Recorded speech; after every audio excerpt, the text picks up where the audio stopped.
पूरा मजहब शिया सिर्फ एक बुनियाद पे टिका हुआ है, अबू बकर उमर की दुश्मनी, आयशा से दुश्मनी, अमीर माविया को गालियां। पूरे मजहब शिया की बुनियाद गाली है। गाली से मजहब शुरू होता है, गाली पे खत्म होता है। चलें फिर, अब मैं ये अकीदा, ये लफ्ज अगर आपके जहन बन गए तो अब मैं कहना लगाऊं, और इस पैगाम को जहां तक हो सके वो नशर कर दीजिए। बरादरान अहले सुन्नत, आपको बहुत गलत गाइड किया गया है कि हम शिया सहाबा इकराम की इज्जत नहीं करते, हम सहाबा को बुरा कहते हैं। मैं दुआए ज़हरा नॉर्थहैम्पटन में इस पूरे मजमे की नुमाइंदगी करते हुए कह रहा हूं, हम सहाबी को बुरा नहीं कहते, हम मुनाफिक को बुरा कहते। हमारे ऊपर ये जो इल्ज़ाम है कि हम शायद नबी के वफ़ादार असहाब को, नबी के जानसार असहाब को अहले बैत के मुकाबले पे तरजीह नहीं देते, तो ये यकीनन ये हक़ है कि हम अहले बैत के मामले में इतने मोहतात हैं और इतने सख्त हैं कि हम नबी के बाद अहले बैत को सबसे ज़्यादा अफजल समझते हैं। हम मौला अमीरुल मोमिनीन को रसूल अल्लाह का बिला फसल खलीफा मानते हैं। हमारे अकायद रोज़ रोशन की तरह अयां हैं। हम अपने अकायद में सिर्फ ये नहीं है कि हम खामोशी से या छुप के अपने अकायद का इजहार करते हैं, हम अपनी अज़ान में बरमला ये अपने अकीदे का इजहार करते हैं कि हम अली को रसूल अल्लाह का वसी मानते हैं और ख़लीफ़ा मानते हैं, और साथ हम ये भी कहते हैं बिला फसल कि हम बग़ैर फासले के खलीफा मानते हैं। हम जनाब सैयदा को सदीक़तुल कुबरा मानते हैं, उनका हक़ हक़ फ़दक जो था उस मुतालबे पे सैयदा को हक़ पर समझते हैं। हमारे ये अकायद रोज़ रोशन की तरह अया है। इन अकायद के बाद अब हमसे बात करें, अब हमसे गुफ्तगू करें, तो उसी इल्ज़ाम को ख़त्म करने के लिए हमने मुसलसल आपको दो तरह से आपके सामने वाज़े किया कि असहाब पैगम्बर में भी हर एक वफ़ादार पैगम्बर नहीं था। अगर सारे ही असहाब नबी के वफ़ादार होते तो फिर खुदा ने कुरान में सूरह मुनाफिकून किन के लिए नाज़िल की थी। मुसलमान काफिर की एक ही शक्ल थी, एक ही सूरत थी, इसलिए खुदा ने काफिरों के लिए एक ही सूरत भेजी, काफिरून। मुसलमान की एक ही शक्ल होती तो खुदा एक ही सूरत भेजता, मुस्लिमून। लेकिन खुदा ने काफिरों के लिए काफिरून भेजी, मुसलमानों के लिए मुस्लिमून नहीं, दो सूरतें भेजी, मोमिनून, मुनाफिकून।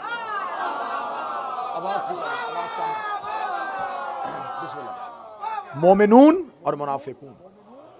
अब ये मुनाफिक जो होता है ये यहूदी नहीं है, ये ईसाई नहीं है। खुदा ने मुशरिकून भेज दी है, खुदा ने काफिरून भेज दी है, लेकिन यहां खुदा ने अगर मुनाफिकून सूरत भेजी है तो उससे मुराद यहूदी या ईसाई नहीं है। मुनाफिक निफाक से निकला है, निफाक नफक से निकला है, जिसके अंदर कुछ हो और वह जाहिर कुछ करे, जिसकी खुदा ने वाज़ेह तौर पे ये अलामत बता दी थी कि मेरा हबीब, इनके दिलों में ईमान नहीं है, ये सिर्फ जुबान से ला इलाहा इल्लल्लाह कह रहे हैं। तो उस दौर का तकाजा था कि जो जुबान से भी कह देता था, मुसलमानों की स्ट्रेंथ नहीं थी, मुसलमानों की तादाद इतनी ज्यादा नहीं थी, जुबान से कहने वाले को भी मुसलमान समझा जाता था। लेकिन खुदा ने जब मुसलमानों की अक्सरियत बन गई, जब मुसलमानों की जमात एक कसीर तादाद में तब्दील हो गई, तो खुदा ने कहा मेरा हबीब अब वाज़े कर दे कि अब ये जितना जौग दर जौग लश्कर मुसलमान हो रहा है, ये सारे ही मुसलमान नहीं है। अब इनके अंदर दो ग्रोह हैं, एक है मोमिनून और एक है मुनाफिकून। दौरे पैगंबर पे नबी और अल्लाह को खबर थी, क्योंकि रसूल की महफिल में लोग बैठते थे, दिल के अंदर कुछ होता था, जुबान पे कुछ होता। जो ही महफिल रसूल से निकलते थे, फिर रसूल की महफिल से निकल के वो खुल के अपने अकीदे का इजहार करते थे, और खुदा बज़रिया जिब्राइल रसूल को हुक्म पहुंचा देते थे, मेरा हबीब ये जो अभी तेरे पास से उठ के गए, अभी अभी ये तेरे पास जो बैठे हुए थे, इन्होंने तेरी गैर मौजूदगी में तेरी इस बात का ये मजाक उड़ाया है। तो ये सारी बातें दौरे रसूल में तो वाज़े होती रही, और रसूल बताते रहे कि खुदा बार बार कह रहा है मुनाफिकून के लिए ये आयत भी भेजी है, ये भी मुनाफिकीन के लिए भेजी है, ये भी मुनाफिकीन के लिए भेजी है। आखिर एक दिन महफिल पैगंबर में रसूल के जलीलुल कद्र सहाबा बैठे थे, जिनमें हजरत सलेमान मोहम्मदी और हजरत अबू ज़र बैठे हुए थे। उन्होंने कहा या रसूलल्लाह, आपकी जिंदगी में तो पता चल गया है कि कुरान बता देता है कि मुनाफिक कौन है, लेकिन आपके जाने के बाद जब आयतें नहीं उतरा करेंगे तो कैसे पता चलेगा कि मुनाफिक कौन सा है। रिसालत में आपने देखा मस्जिद के कोने पे रेत पे सर झुकाए हुए अली कुरान लिख रहे थे। अमीर अल मोमिनीन की तरफ हाथ का इशारा करके अहले सुन्नत किताबों में रसूल ने कहा, या अली कामा, उठिएगा। अली उठ के खड़े हुए। रसूल ने सलमान अबू जर से कहा, पूरे मदीने के मेरे सहाब को बता दो, ये है मोमिन और मुनाफिक की पहचान। इसकी मोहब्बत,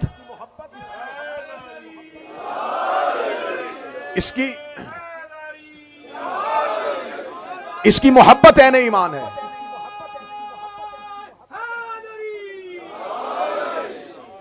इसकी मोहब्बत ऐन ईमान है और इसका बुग़्ज़ मुनाफिकत। ये अहले सुन्नत बरादरान की जय्यद अहदीस की किताबों में मुसलसल ये हदीस दर्ज हुई है कि मोमिन और मुनाफिक की पहचान सिर्फ और सिर्फ मोहब्बत अमीर अल मोमिनीन। और खुदा ने मुज़म्मत की है कि अगर मुनाफिक दिल में ईमान न रखे तो जुबान से कलमा पढ़े तो उसे कोई फायदा नहीं होगा। एक शख्स ने महफिल रसूल में आके कहा, पूछा था, या रसूल अल्लाह, नेकियां क्या हैं और गुनाह क्या हैं, सय्यात क्या हैं और हसनात क्या हैं? उसने कहा कि रसूल बताएंगे, नमाज नेकी है, झूठ गुनाह है, रोजा नेकी है, चोरी गुनाह है, ज़कात नेकी है, जना गुनाह है। रसूल मुझे नेकियां गिनवाएंगे और गुनाह गिनवाएंगे। या रसूल अल्लाह, नेकियां क्या हैं और गुनाह क्या हैं? और उसने फौरन कागज कलम निकाला कि अब रसूल नेकियां भी लिखवाएंगे और गुनाह भी लिखवाएंगे। सुन्नी किताबों में, हदीस की किताबों में है। रसूल ने फरमाया, हुब्बे अली से बड़ी नेकी कोई नहीं, बुग़्ज़ अली से बड़ा गुनाह कोई नहीं। हुब्बे अली से बड़ी नेकी कोई नहीं है।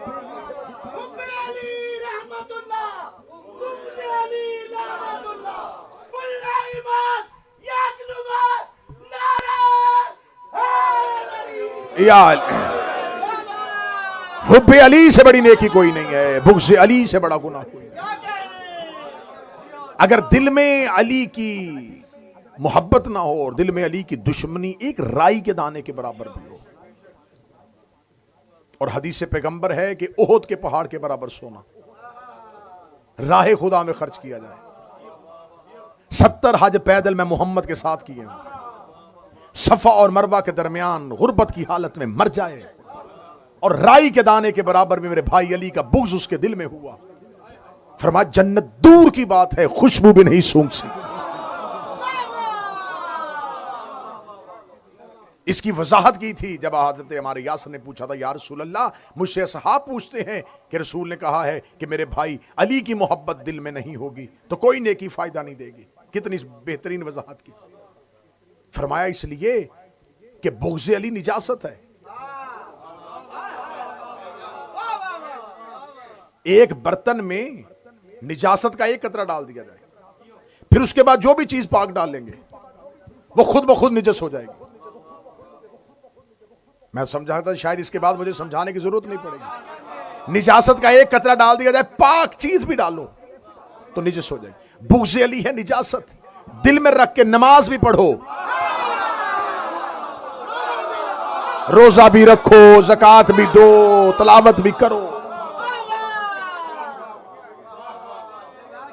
जंग सफीन में जब मौला अमीर अल मोमिनीन ने अपने एक असहाबी से कहा था कि जाओ लश्कर शाम पे हमला करो, वो लश्कर शाम पे हमला करने के लिए अपना एक दस्ता लेके आगे बढ़ा तो उन्होंने देखा कि माल के अस्तर आ रहा है। उन्होंने फौरन कुरान नेज़ों पे बुलंद कर लिया, माल के अस्तर अपना लश्कर लेके वापस आ गए। अली ने फरमाया, मालिक हमला क्यों नहीं करके आए? फरमाया, मौला हमला करने गया था लेकिन उन्होंने कुरान नेज़ों पे उठा लिए, कुरान नेज़ों पे उठा लिए हैं। तारीख कहती है अली बिजली किसी तेजी से घोड़े की सीन पे आए, अली ने अपनी जुल्फकार को हवा में लहराया। मालिक ने कहा, मौला कहां जा रहे? फरमाया, इन पर हमला करने के लिए। उसने कहा, मौला हमला तो मैं भी कर सकता था लेकिन मौला मैं तो कुरान दे के वापस आ गया। अली ने भागते घोड़े की सीन पे कहा, मालिक कुरान इनके हलकों में अटका हुआ है, कुरान इनकी गर्दनों में फंसा हुआ है। उसने कहा, मौला ऐसे भी कारी होते हैं जो कुरान पढ़े और कुरान हलक में रुक जाए। फरमाया, तूने नबी से नहीं सुना, अल कुरान मा अली व अली मा अल कुरान, कुरान और अली हमेशा इकट्ठे होते हैं।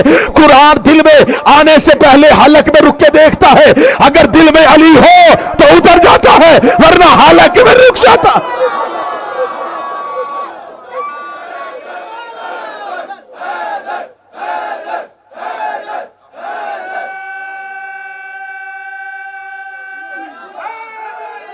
यार बिस्मिल्लाह।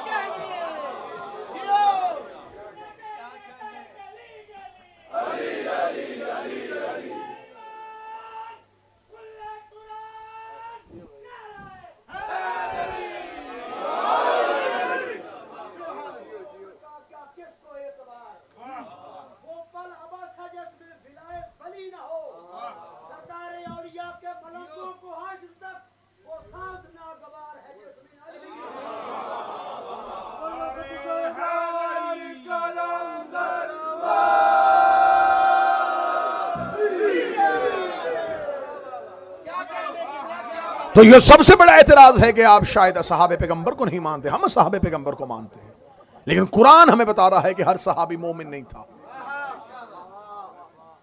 12 मुनाफिकीन के नाम तो रसूल लिखवा के गए थे हुजैफा को। वादिये उकबा 12 मुनाफिकीन के नाम तो अहले सुन्नत किताबों में लिखा है, सही बुखारी ने लिखा हुआ है, मुहद्दिसीन ने लिखा है कि रिसालत इमाम ने हजरत हुजैफा यमान को लिखवा है। हुजैफा के पास वो नाम मौजूद थे और बहुत बड़ी शख्सियत रसूल के जाने के बाद, क्योंकि रसूल ने कहा था हुजैफा मुनाफिक की सबसे बड़ी निशानी क्या होगी? सबसे बड़ी निशानी ये होगी नाम ना बताना। नाम बताओगे इस्लाम यहीं पर रुक जाएगा, तबलीग इस्लाम का सिलसिला बंद हो जाएगा। ये आवाज बुलंद कर देंगे कल मुसलमान करता है, मुसलमान करने के बाद फिर उनके कत्ल के फतवे दे देता है, तबलीग इस्लाम रुक जाएगी। तू नाम ना बताना। हुजैफा ने कहा मौला कैसे हो सकता है कि दिलों में मुनाफिकत रखें, आपसे दुश्मनी रखें, आपके कत्ल का इरादा करें, आपकी ऊंटनी को पहाड़ी से गिराने का सोचें और इनके नाम ना बताए जाएं। फरमाया हुजैफा एक निशानी है, मेरी जिंदगी में मरेंगे मैं जनाजा नहीं पढ़ाऊंगा, मेरे बाद मरेंगे अली जनाजा नहीं पढ़ाएगा। अब हमसे ये ना पूछा करो कि तुम किसे मानते हो किसे नहीं मानते, हमें ये बताया हो कि अली किसके जनाजे में गए थे।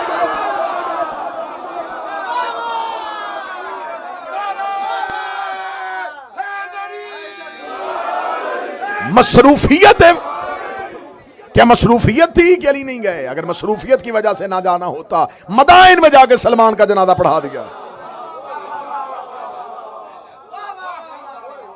मुनाफिक का जनाजा रसूल ने फरमाया। और जब भी मदीने में कोई मरता था, एक बहुत बड़ी शख्सियत हुजैफा के दरवाजे पे आती थी, तू जनाजे पे जा रहा है? हाँ?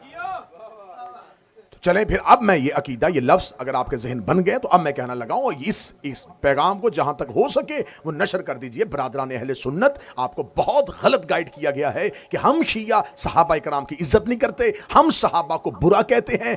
मैं दुआए ज़हरा नॉर्थहैम्पटन में इस पूरे मजमे की नुमाइंदगी करते हुए कह रहा हूं, हम सहाबी को बुरा नहीं कहते, हम मुनाफिक को बुरा कहते। और जब आप हम पर एतराज करते हैं ना, तो मैंने तो पहली 2, 3, 4 मजलिसों में बार बार ये रिपीट किया है कि आपके पास भी तो मुकम्मल बायोग्राफी जिन साहब की है उनकी तादाद तो 7,000 है, उनसे ज्यादा को तो आप ही नहीं मानते। जब आप हम पर एतराज करते हैं ना कि शिया सहाबा को नहीं मानते, मैं खुल के बात कर लेता हूं, बंदे खुल के बात नहीं करते। आपके जहन में कुछ लोग होते हैं,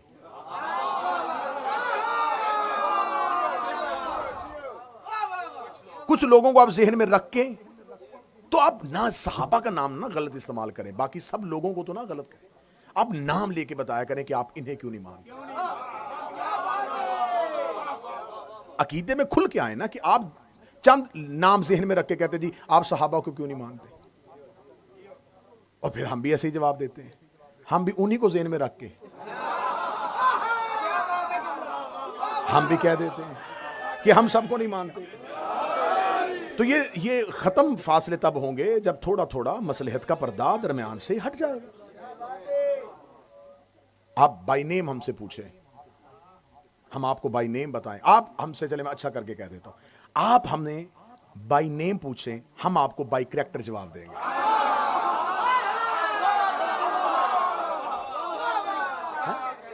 आप हमें बाय नेम बताएं कि आप कहें जी आप इनको क्यों नहीं मानते, हम फौरन किताबों से कैरेक्टर पढ़ेंगे, उस पढ़ने के बाद आपको कहेंगे जी ये किरदार है। हम शख्सियत परस्ती नहीं करते, हम किरदार की इज्जत करते हैं।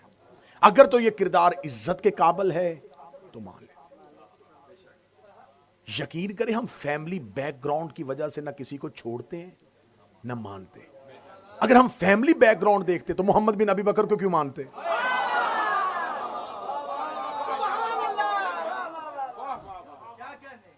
शिया मरता मर जाता है, लेकिन यजीद के लिए इतना सा भी नरम गोशा नहीं रखता। उसके बेटे ने सिर्फ आके अपने बाप के तख्त को ठोकर मारी है, कैरेक्टर आया सामने, हमने किरदार कबूल कर लिया। क्या मसलहत थी, क्यों किया था, हमने कहा नहीं ये जुमला काबिल कबूल है, बेशक यजीद का बेटा है। तो हमारे यहां नहीं देखा जाता कि कौन किसका बाप है किसका बेटा है, हम ये देखते हैं कि उसकी अहले बैत से और रसूल के घर से मोहब्बत क्या है। तो अगर हमारा ये म्यार गलत है, आप ये समझते हैं कि नहीं हम अंधी तकलीद करें, हर किसी को मानना शुरू कर दें, तो ये हमसे नहीं हो सकता। अब हम आपको बताते हैं कि असहाबे पैगंबर में से देखें, ये जो इतना बड़ा वाकया रूनुमा हो गया है, 10 दिन से हम रो रहे हैं, 10 दिन से हम सड़कों पे हैं, पूरी दुनिया का हर शिया इन 10 दिनों में स्याह लिबास पहन के एहतजाज कर रहा है। यह एहतजाज किस चीज का है? इमाम हुसैन की शहादत का, कि 61 हिजरी को 10 मुहर्रम को इराक के सहरा में नबी के खानदान का एक कत्ल हुआ है। हम आज तक सड़कों पर इसलिए फिर रहे हैं, एहतजाज इसलिए कर रहे हैं कि उस कत्ल के हकीकी कातिल गिरफ्तार नहीं हुए। मैं बड़ी अहम गुफ्तगू आपसे करना चाहूंगा, क्योंकि शब अशूर है, तो मैं चाहता हूं कि पैगाम पूरे का पूरा नशर हो जाए। हम ये चाहते हैं कि कत्ले हुसैन पर इंसाफ हो। मुसलमान अगर अपने दामन से कत्ले हुसैन का धब्बा खत्म करना चाहते हैं, तो उन मुजरिमों की इज्जत करना छोड़ दें जो बिला वास्ता या बिल वास्ता कत्ले हुसैन में शरीक है। कत्ले हुसैन में अकेला यजीद शरीक नहीं है। कत्ले हुसैन में यजीद सिर्फ आलाकार है। यजीद के पीछे कुछ मुहर्रिकात हैं जिनकी वजह से उसने इतना बड़ा कदम उठा लिया कि जिसका कलमा पढ़ता था उसी का खानदान कत्ल किया। और यह वाकया कोई 200 साल बाद भी नहीं हुआ, नबी के जाने के 50 साल बाद। उस दौर में अगर जाकर देखें तो उस दौर में लोगों की जो एवरेज एज है वो 100 साल से ऊपर होती थी। इमाम हुसैन अलैहिस्सलाम के असहाब में से 90-91 साल के असहाब तो हुसैन के साथ लड़ रहे थे, इमाम हुसैन के लश्कर में शामिल थे। तो इसका मतलब है कि 100+ लोग आसानी से जी लेते थे। और यह वाकया करबला कब हुआ? रसूल की शहादत से 50 साल बाद। इसका मतलब है कि वो लोग जिंदा थे जिन्होंने अपनी आंखों से नबी को देखा था। वो रसूल जिंदा थे जिन्होंने अपनी आंखों से नबी की गोद में हुसैन देखा। उन लोगों ने इस कत्ल में क्या किरदार अदा किया? वो वाकया करबला में कहां थे? क्योंकि मुस्लिम उम्मा 2 हिस्सों में तकसीम हो चुकी थी। एक वो थे जो यजीद की हुकूमत और यजीद की मुमलकत को इस्लामी हुकूमत समझ रहे थे, और ये लोग कौन से थे? नबी के दौर के लोग थे। मेरा अहले सुन्नत भाई बहुत आसानी से बात तक पहुंच सकते हैं। अगर ये कत्ले हुसैन में शरीक नहीं थे तो इन्हें अंसारे हुसैन में होना चाहिए था। अब मैं ये भी नहीं कहूंगा कि सब गलत हो गए थे। 3 हिस्सों में तकसीम हो चुकी थी उम्मत। एक वो थे जो खुल के यजीद का साथ दे रहे थे, एक वो थे जो खुल के हुसैन का साथ दे रहे थे। दरमियान में एक ऐसा ग्रोह था, एक ऐसी कसीर तादाद थी जो वक्ती तौर पे फैसला नहीं कर पाई कि अब हमें क्या करना चाहिए। उनमें से बहुत सौ ने बाद में किसी न किसी तरीके से नुसरत इमाम करने के लिए हर मुमकिन कोशिश की। जिन्होंने बाद में कोशिश की वो नाम भी तारीखों में लिखे हुए। अब यहां पर आके कहा जाता है कि सिर्फ यजीद जो था वो कत्ले इमाम हुसैन अलैहिस्सलाम में शरीक था। नहीं, हम शियों के लिए कोई मामूली कत्ल नहीं है, हमारे इमाम का कत्ल है। हम इसकी मुकम्मल इन्वेस्टिगेशन चाहते हैं। हम ये चाहते हैं हमें बताया जाए कि यजीद क्या अपनी मर्जी से तख्ते खिलाफत में बैठ गया था? आखिर उसे बैयत हुई तो वो खलीफा बना, तो वो बैयत क्यों हुई, किन्होंने की, किसने करवाई, वो सारे मुहर्रिकात क्या थे? नहीं जी, वो यजीद को उसका बाप जो है उसने नामजद कर दिया था। तो इसका मतलब है कि कत्ले हुसैन में इन्वेस्टिगेशन अगर आगे बढ़ेगी तो सिर्फ यजीद शरीक नहीं, वो भी शरीक है जिसने यजीद की हुकूमत का रास्ता हमवार किया। अब अगर यजीद कत्ले हुसैन में अकेला शरीक नहीं है, इसकी हुकूमत साजी करने के लिए, इसको हाकिम बनाने के लिए जो भी शरीक था, वो चाहे इसका बाप था, वो इस कत्ल के अंदर आ गया। अब यहां पर आके फिर तहकीक नहीं रुकेगी, तहकीक फिर इसके आगे जाएगी।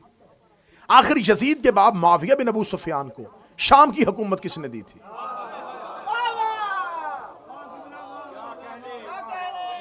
अगर आप सुराग लगाना चाहें तो फिर सुराग तो लग सकता है, अगर आपने वैसे ही ताज्जुब की पट्टी आंखों में बांध ली है।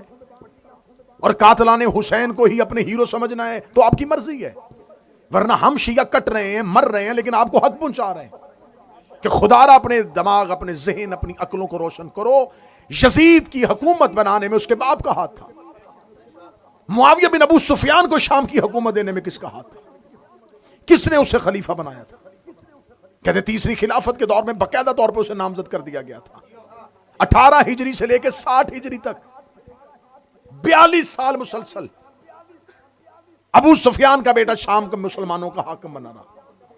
क्या 42 साल में मुसलमानों के पास कोई हाफिज कुरान, कोई मुफस्सिर कुरान, कोई मुहद्दिस, कोई ऐसा सहाबी, कोई बरगजीदा, कोई नबी के खानदान से मोहब्बत करने वाला नहीं था कि 42 साल जिगर चबाने वाली का बेटा,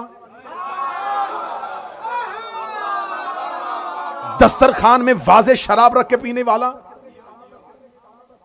कुत्तों और बंदरों से खेलने वाला, वो मुसलमानों का हाकिम बन के हुकूमत करता रहा और किसी ने भी ना पूछा? नहीं, ये सब जी बनी उमैया की नस्ल और है। और फिर या के बहुत बड़ा तारीख का धोखा दिया जिसमें अक्सरियत हमारे शियों की भी आ गई कि बनी उमैया जो थे ये बनी हाशिम के रिश्तेदार ही थे, पीछे से इनका शजरा एक था। गलत। खुदा ने कुरान में पहले कह दिया है शजरा तैयबा और है, शजरा खबीसा और है। अगर शजरा एक होता,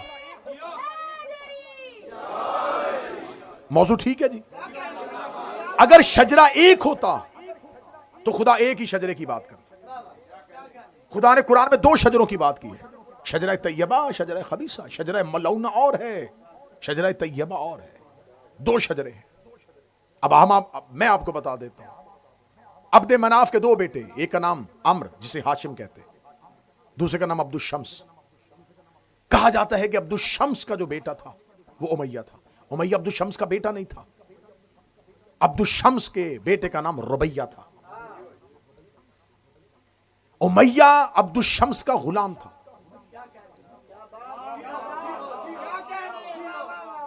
जब ये रसूल के दादा हैं जनाब हाशम और जनाब अब्दुल शम्स, ये दोनों दादा हैं। ये शाम में रहते थे क्योंकि शाम में उस दौर में बिजनेस, तजारत सब कुछ शाम में था। शाम में मुकीम थे। जब अब्दुल शम्स के हां एक गुलाम रहता था जिसका नाम उमैया था। अब्दुल शम्स का इंतकाल हो गया, उमैया ने उसके सारे कारोबार को संभाल लिया। पता चला कि अब्दुल शम्स का हकीकी वतन तो मक्का है और मक्का में इस कबीले को बड़ी इज्जत की निगाह से देखा जाता है। यह मक्का पहुंचता है। जब मक्का आता है तो जनाब अब्दुल मुतलब इससे सवाल करते, ये कौन है? तो ये कहता है मैं अब्दुल शम्स का बेटा हूं, मैं आपका खानदान हूं। फरमाते इसे काबा के करीब लेके जाओ, क्योंकि हमारी नस्ल का कोई भी ऐसा फर्द नहीं है जो काबे की इज्जत से वाकिफ ना हो। ये वहां पर जाके झूठी कसम देता है, लेकिन अब्दुल मुतलिब जो हैं वो इसकी कसम का इनकार करते हैं कि इसकी न हजर अस्वद ताजीम कर सकता है, न इसे काबे की इज्जत और अजमत का अंदाजा है, और बनी हाशिम मुश्तरका तौर पर इसको मक्का से निकाल देते। ये हिस्ट्री में अहले सुन्नत किताबों से साबित करने के लिए तैयार। इसको निकाला जाता है मक्का से। ये मक्का से निकलता है, फिर ये दोबारा शाम आ जाता है। शाम में आके ये एक शादीशुदा औरत के साथ अपना ताल्लुक बनाता है। वहां से इसके यहां एक बेटा पैदा होता है जिसका नाम है ज़कवान। ये ज़कवान को लेकर दोबारा अपने वतन, अपने घर जाता है और अपनी हकीकी बीवी का अकद अपने उस बेटे के साथ करता है। तारीख में खुदा ने जिसे शजरा खबीसा कहा है उसकी बुनियाद तो देखें। वहां से इसके यहां एक बेटा पैदा होता है जिसका नाम है हर्ब। फिर इसके यहां बेटा पैदा होता है जिसे कहते हैं सखर। इसी सखर की कुनियत अबू सुफियान है।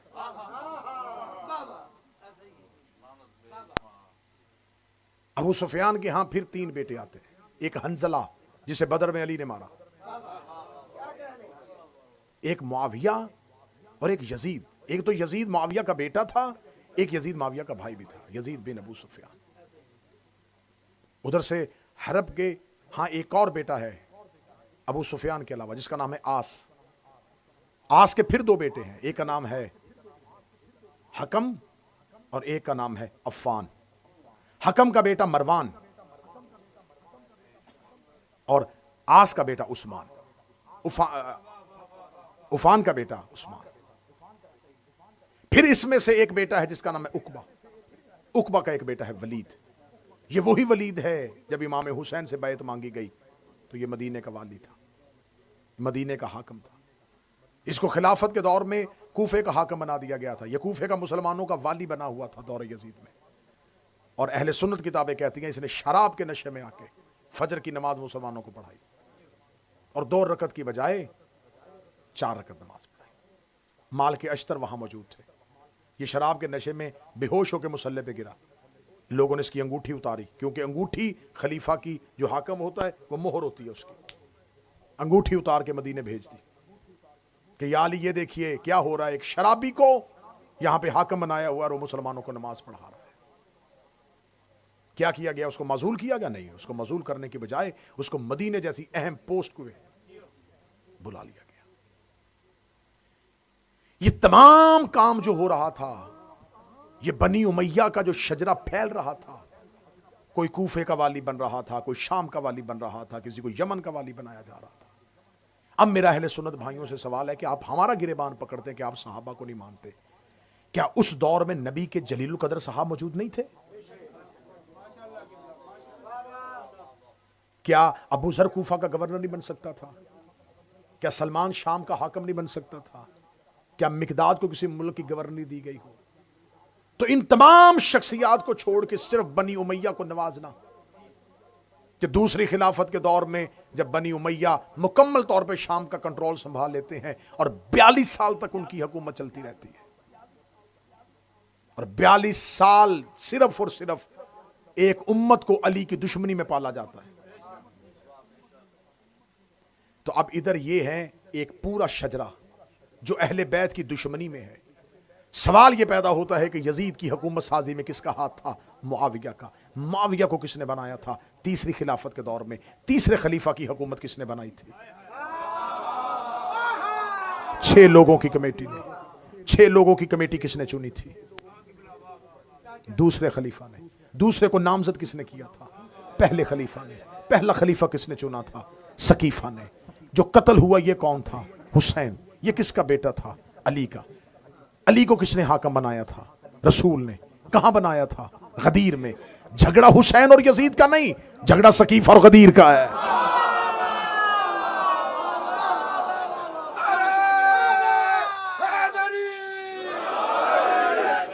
लड़ाई यजीद और हुसैन की नहीं है, जंग सकीफ और गदीर में है। मैं हर साल ये चीख चीख के पूरी दुनिया के सामने कहता हूं, कतन मुनाफकत ना किया करो हुसैन के साथ। पूरा साल यजीद के कैंप में रहना, 10 साल के लिए हुसैनी बनने की एक्टिंग करना। फौरन सारे मुसलमान कहते हम भी इमाम हुसैन को मानते हैं। हमारे गांव में आके देखिए हम कितनी सबीलें लगाते हैं। हम 10 मुहर्रम को इतनी हलीम की देगे पकाते हैं। देगे पकाने से हुसैन मिलता है? सबीले लगाने से हुसैन मिलता है? 10 दिन के लिए सिर्फ राजी करने के लिए। क्यों? हमें तेरी मुनाफिकत का पता है। तू 10 दिन हुसैन इसलिए होता है कि उधर यजीद खड़ा है।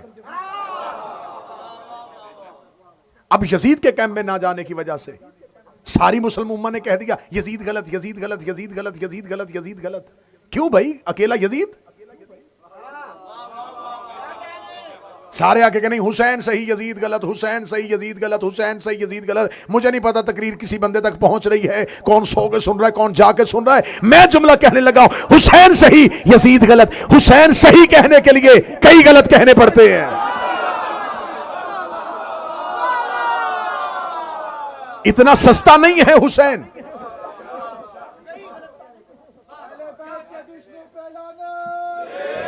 आप कैसे कह सकते हैं कि सिर्फ यजीद था? ये पूरी साजिश है। और साजिश कहां से चली? सकीफा से।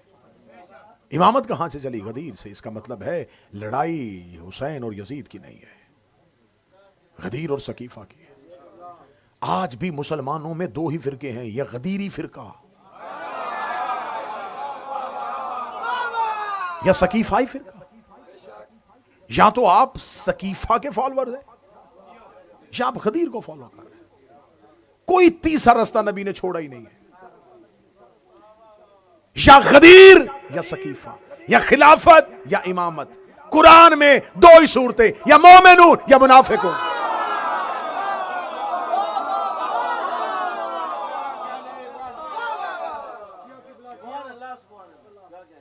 गदीर में कौन कौन है? आओ मैं तुम्हें गदीर तलाशी दे लेते हैं ना, अपने अपने मकतब की तलाशी दे देते हैं। भाई नबी के खानदान के कातिल ढूंढने हैं ना, तो आओ अपना अपना मकतब खोलो, तलाशी दो। आओ हमारा मकतब देख लो। हमारे पास अली है, हसन है, हुसैन है, ज़ैनुल आबिदीन है, मोहम्मद बाकिर है, जाफर सादिक है, मूसा आजम है, अली रजा है, तकी है, नकी है, अस्करी है, महदी है। लो तलाशी, इनमें से किसी में ऐब निकाल के दिखाओ।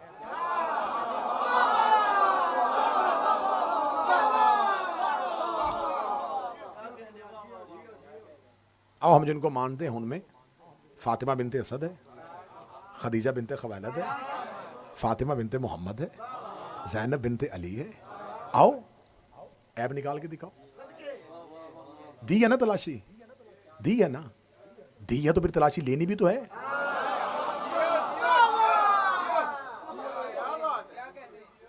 आए आपके पास खिलाफत, दें तलाशी।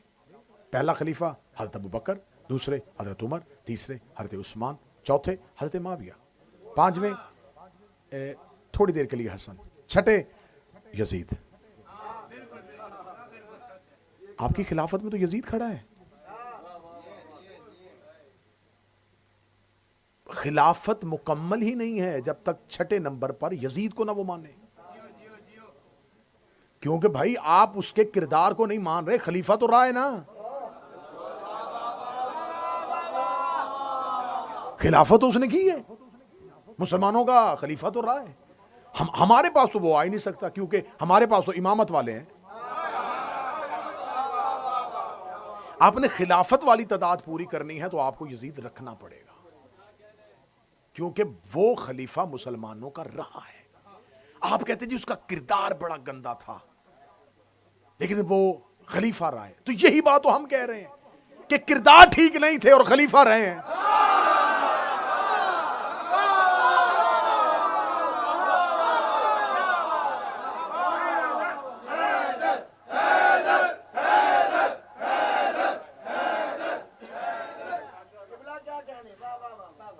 हर बंदे की ख्वाहिश होती है कि मुझे डॉक्टर मेडिसिन वो दे जो मैं आराम से खा लूं। इंजेक्शन कौन खुशी से लगवाता है भाई? तकलीफ वाला मरहला कौन खुशी से लेता है? यजीद मीठी गोली थी, खाली,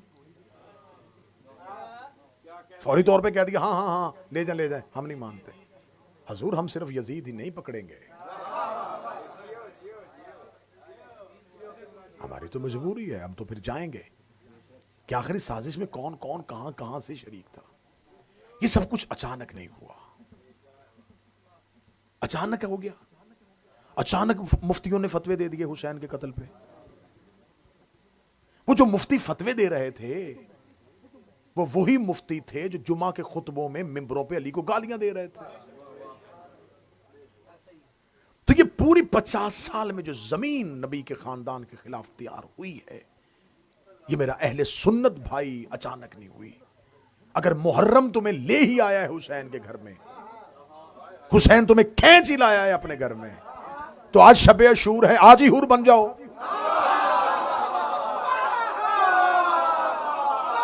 आज हुर बन जाओ।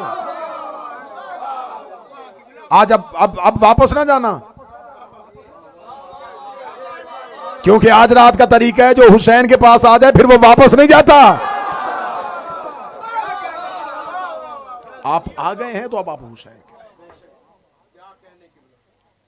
इंशाल्लाह इसी मौजू को हम बढ़ाएंगे सोइम की मजलिस में, इसकी मुकम्मल तफसीलात अगली, क्योंकि वक्त बहुत ज्यादा हो गया और शहादत भी मुकम्मल करी। और मुझे 2 वादे मैंने आपसे किए थे कि मुझे सहाबे हुसैन पे भी बात करनी है। हमारे यहां मकतबे तशय्यो में हम इमाम हुसैन अलैहिस्सलाम के 72 तादाद जानते हैं, 72 के किरदार नहीं जानते। मैं 3 4 5 जो जितना आप बर्दाश्त कर सकेंगे उतना मैं आपको बताऊं। इसमें कैसे कैसे जलील कदर लोग हैं। हबीब इब्ने मुज़ाहिर, मुज़ाहिर कहा जाता है लेकिन मुज़ाहर है, इसको मुज़ाहिर कह दिया जाता है लेकिन असल तलफ़्फ़ुज़ का मुज़ाहर है। हबीब इब्ने मुज़ाहिर, ऐसा हुसैन का जय्यद सहाबी कि जो जाहिर बैठे वो मेरी गवाही देंगे। कब्र हुसैन पे किसी भी दरवाजे से जाओ, पहले हबीब आता है, और हुसैन के शहर में जाओ तो पहले हुर आता है। फिर मैं जुमला कह दूं, हुर है हुसैन के शहर का दरवाजा, हबीब है हुसैन की जर्री का दरवाजा। इमाम हुसैन ने हुर को अपने शहर के बाहर बिठाया। हुसैन को पता था कि क़यामत तक के लिए मेरे शहर में गुनाहगारों ने भी आना है, कहीं करबला के बाहर आके डर ना जाए, करबला के बाहर आके अपने गुनाहों से डरे तो सामने हुर खड़ा हो, हाय हाय हुर कहे आ जाओ मैं तुम्हारे सामने जिंदा मिसाल हूं। दरवाजा हुसैन के शहर का दरवाजा हुर, हुसैन की जरी का दरवाजा हबीब। क्या था इसमें जो हुसैन ने इसकी कब्र अपनी कब्र के साथ बनवाई है। इमाम हुसैन अलैहिस्सलाम ने जनाब हबीब को एक खत लिखा था, उस खत में हबीब को सलाम किया था रजुल फकी कह के, ए मर्द फकी तुम पर मेरा सलाम। और मैं बच्चों को समझाने के लिए कह दूं, जनाब हबीब रसूल के साहबी थे। इमाम हुसैन और इमाम हसन अलैहिस्सलाम का बचपन था। इनके बाप मुज़ाहिर ने नबी का खाना किया कि आपने या रसूलल्लाह कल मेरे घर खाना खाना। रिसालत में आपने फरमाया मुज़ाहिर अकेला नहीं आऊंगा, बेटों को साथ लेके आऊंगा। रिसालत में आप जब अगले दिन हसन और हुसैन को लेके मुज़ाहिर के घर की तरफ चले तो मुज़ाहिर का यही बेटा हबीब अपने मकान की छत पे था। ये मेहमानों का रास्ता देख रहा था कि आज रसूल ने हमारे घर आना है, या छत से गिर के हबीब मर गए। तारीख पढ़ रहा हूं, हबीब मर गए। बाप ने लाश कमरे में रख के बंद कर दिया दरवाजा। रिसालत में आप आए, दस्तरखान लगा दिया, हसन और हुसैन साथ। जो ही हसन और हुसैन दाएं हसन बैठ गए, बाएं हुसैन बैठ गए। इमाम हुसैन ने नाना का बाजू फैला के, नाना इसका बेटा हबीब कहां है। रसूलुल्लाह फरमाया मुज़ाहिर मेरा हुसैन पूछ रहा है तेरा बेटा हबीब कहां है, क्योंकि वो हुसैन से बड़ी दोस्ती रखता है। मुज़ाहिर की आंखों में आंसू आ गए, कहने लगे या रसूलल्लाह बताना नहीं चाहता था कि कहीं आप मेरे घर का खाना न छोड़ दें। थोड़ी देर पहले मकान की छत से गिरा, उसका इंतकाल हो गया। मौत की खबर सुनी हबीब की, हुसैन तड़प के उठे, कहां है हबीब। मुज़ाहिर आगे आगे चला, पीछे हुसैन चले। कमरे में जाके चादर हटाई, हुसैन ने हबीब का देखा चेहरा, हबीब तूने हमारा इंतजार ही नहीं किया। नाना मुझे हबीब जिंदा चाहिए। रसूल ने दुआ के हाथ बुलंद किए, हबीब उठ के बैठ गया। किताबें कहती हैं कि हबीब मदीना की गलियों में हुसैन के पीछे पीछे रहते थे, और ये क्या काम करते थे, मौला हुसैन के पांव के नीचे से मट्टी उठा के चूमा करते थे। रिसालत माब ने जनाब हबीब को गोद में बिठा के कहा था, मेरे अल्लाह ये जैसे मेरे हुसैन को हबीब रखता है, मैं चाहता हूं तू इसे ऐसे ही अपना दोस्त रख। इमाम हुसैन ने आखिरी वक्त में खत लिख के हबीब को कूफा से बुलाया। सहाबी पैगंबर भी है, रसूल की सोहबत में भी है। मर्द फकीह वाली बात शायद मैंने पहले कभी की थी, करूंगा तो ज्यादा वक्त गुजर जाएगा, मुझे 2-4 सहाबे बात करनी है। इस हबीब को ये इसका है कि हुसैन की मोहब्बत, हुसैन का इश्क, और खत लिख के इमाम हुसैन ने बुला लिया। जनाब जॉन, इसको बाज लोग समझते हैं कि ये इमाम हुसैन अलैहिस्सलाम का गुलाम था, इमाम हुसैन का गुलाम नहीं, ये जनाब फजल इब्ने अब्बास इब्ने अब्दुल मुत्तलब का गुलाम था। रसूल के चचा हजरत अब्बास, उनके बेटे थे फजल, एक अब्दुल्ला इब्ने अब्बास हैं, उनके भाई फजल, ये फजल का गुलाम था। जनाब फजल खरीद के लाए थे जॉन को। मौला अमीर अल मोमिनीन ने जनाब फजल से 150 अशरफी में खरीद लिया, और खरीद के अबू जर को तोहफा दे दिया। अबू जर जॉन की तरबियत कर, फिर जनाब जॉन हजरत अबू जर के साथ रहे। जब हजरत अबू जर को मोहब्बत अली में वतन छोड़ना पड़ा तो जॉन साथ गया था। जब 32 हिजरी में हजरत अबू जर की शहादत हो गई, रोता हुआ जॉन मदीने आ गया। या अमीर अल मोमिनीन, आपने जिसका गुलाम बनाया था वो मेरा आका चला गया। अली ने फरमाया फिर तू आजाद है? उसने कहा अब मैं आजाद नहीं होना चाहता, मैं अब गुलामी ही में रहना चाहता हूं। अमीर अल मोमिनीन ने फरमाया ठीक है, फिर आज के बाद तू मेरे हुसैन का गुलाम है। ये जॉन है जिसने करबला में इमाम हुसैन अलैहिस्सलाम से जब वक्त रुखसत चाहिए तो हुसैन से कहा कि मुझे इजाजत दी दिए। हुसैन ने कहा नहीं जॉन, तू मुझे बड़ा प्यारा है। जनाब जॉन से कहा ना तू मुझे बड़ा प्यारा है। जॉन दूर जाकर रेत पे बैठ के रोना शुरू कर दिया। हुसैन ने जॉन को रोते देखा। हुसैन कहा जॉन क्यों रो रहा है? क्या लगा मुझे पता है, मैं गुलाम हूं, मैं हबशी हूं, मेरा खून इस काबिल नहीं है। हुसैन ने जॉन को यूं सीने से लगाया। जॉन ऐसी बातें क्यों करता है? जा जॉन, हुसैन तुम्हें विदा करता है।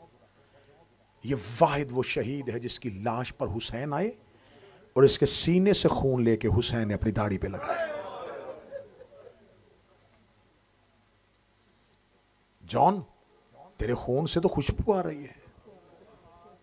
और कातिल कहते हैं कि करबला में इतनी खुशबू थी शाम गरीबा के बाद जो जॉन की लाश से आ रही थी। एक सहाबी है वहाब इब्ने कल्बी, नसरानी था, अपनी मां और अपनी बीवी के साथ मुसलमान हुआ। हुसैन के हाथ में कलमा पड़ा इसने। जब ये करबला में पहुंचा, इसकी शादी को 17 रोज हुए थे और अपनी मां और अपनी जोजा के साथ हुसैन के पास आ गया। मौला हुसैन, मैं मरना चाहता हूं। मां बड़ी आशिका थी हुसैन की, बड़ी मोहब्बत करती थी। मां ने कहा जॉन, वहाब ज्यादा इजाजत देना मांग, बस हुसैन के कदमों पे सर रख और मक्तल में चला जा, मैं तेरी लाश देखना चाहती हूं। इसने जाके मौला हुसैन से सिर्फ इतना कहा, मौला 17 दिन हुए मेरी शादी को, मेरी मां तो ज़ईफा है, बीबी ज़ैनब से पूछ ले कि मेरी ज़ौजा का ख्याल करेगी। अली की बेटी की आवाज आई, वहाब ना घबरा, तेरी अमानत मेरे हवाले है। वहाब मैदान में गया, बड़ी जानसारी के साथ लड़ रहा था वाहिब कल्बी। जब इसकी ज़ौजा, इसकी बीवी खैमे की चौब लेके निकल आई है और अपने शौहर के साथ मिलकर लश्कर में गई लड़ने के लिए। करबला में जहां हुसैन के असहाब शहीद हुए, वहां एक खातून शहीद हुई है जो वहाब की बीवी है। इसके सर पे तलवार लगी है और शौहर के साथ शहीद हुई है। करबला में एक सहाबी, एक हुसैन के नासिर की ज़ौजा भी शहीद हुई है, वो वहाब कल्बी की ज़ौजा थी। और मां का कलेजा क्या था? जब कातिल ने वहाब का सर तलवार की नोक पे रखा, इसने घोड़े को दौड़ाया, घोड़े को दौड़ा के इसने खियाम की तरफ यूं सर को फेंका, फेंक का कौन है इसकी मां? उठा अपने बेटे का सर। मां दौड़ती हुई खैमे से बाहर आई, वहाब का सर उठाया, चूमा, लश्कर यजीद पे वापस भेज गया, भेज कर दी जो हुसैन को सदका कर दे हम वापस नहीं लेते।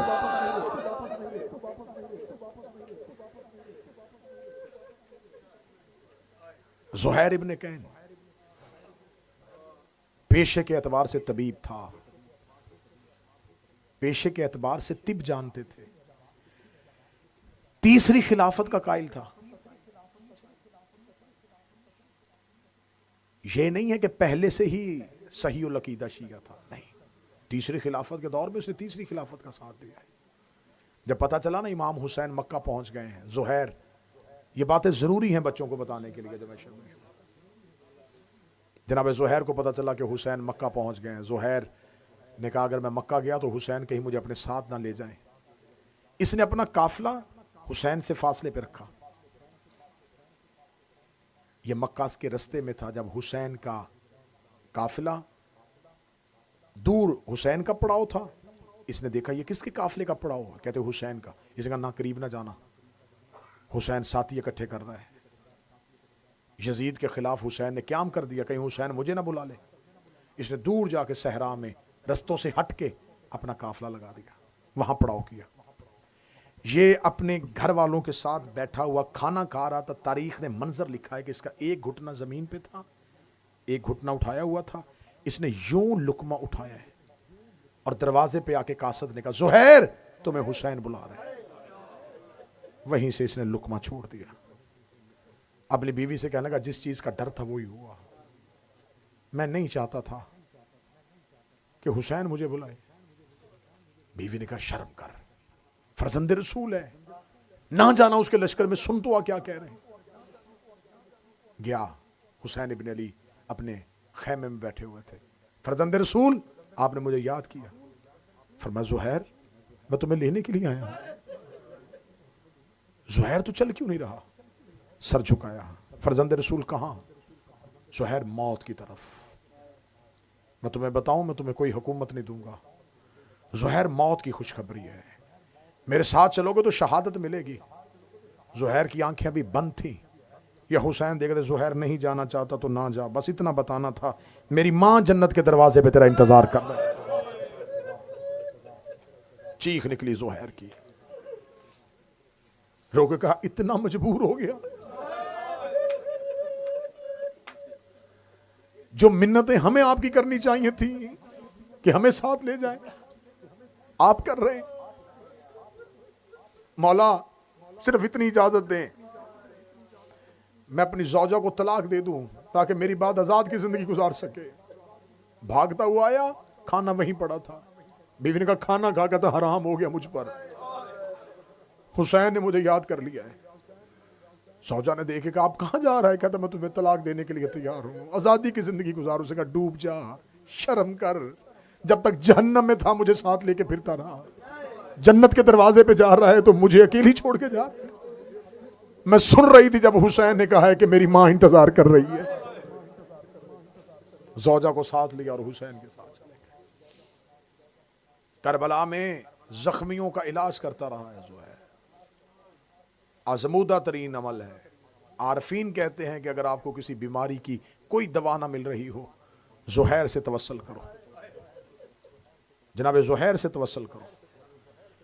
एक आरिफ ने मजलिस हुसैन में, अरब में ये मजलिस पढ़ी और एक मस्तूर बैठी मजलिस सुन रही थी मस्तूरात में। उसने कहा कि अगर तुम्हें कोई बीमारी का हल ना मिले तो ज़ुहैर से तवस्सल करो, ज़ुहैर ख्वाब में आके तुम्हें बीमारी का इलाज बताएगा। उसने वहीं पर बैठे हुए मन्नत मान ली, मौला मेरा भाई बड़ा बीमार है, मूजी मर्ज का शिकार है, मैं ज़ुहैर से तवस्सल करती हूँ। रात सो गई, ख्वाब में ज़ुहैर आया। ज़ुहैर ने आके कहा, तेरे भाई के पास दवा है लेकिन वो खाता नहीं। उठी, भाई को उठाया। भाई मैं आज मजलिस में गई थी, वहां कोई पढ़ रहा था कि ज़ुहैर से तवस्सल करो तो ज़ुहैर बीमारी का इलाज बताता है।